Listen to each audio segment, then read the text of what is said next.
My name is Isabella Verdugo, and I am with the McKinstry Federal Funding Strategy Team. Recently, under the Inflation Reduction Act, they provided an opportunity to give additional bonus credits under the investment tax credit, the ITC. One of these bonus credits is called the Domestic Content Bonus Credit. This is to provide an incentive to source equipment, materials, and systems domestically within the United States that have been mined, manufactured, and produced within the United States. This bonus credit, depending on the circumstances for your project, is either optional or required. If it's under 1 megawatt, this domestic content bonus credit is a 10% bonus credit to your project. If the project is over 1 megawatt and meeting labor requirements, it is still a 10% bonus credit to your project. However, if it's over 1 megawatt and you're not meeting labor standards, then it's only a 2% bonus credit. The domestic content bonus is broken down into two categories. The first category is for steel and iron. 100% of steel and iron structural components for the project are manufactured, mined, and produced within the United States. So, for example, given to us by the IRS, for a solar project, your steel racking will have to meet this domestic content standard. The foundational rebar for a solar project will also need to meet the steel and iron 100% domestic content standard. The second part of domestic content can be pretty complicated.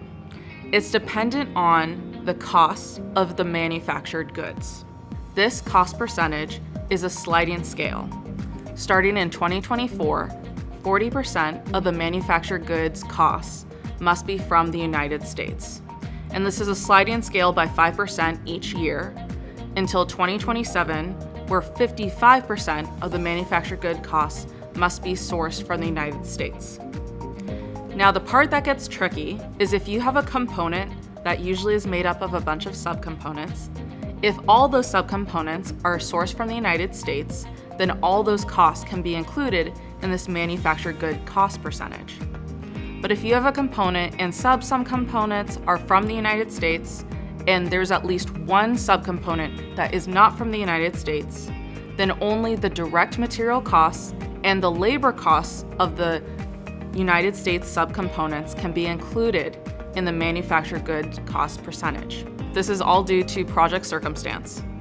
If you are a tax-exempt entity receiving direct pay and your project is over 1 megawatt, starting in 2024, these projects must meet the domestic content bonus credit requirement, or else they will receive a reduction in their credit.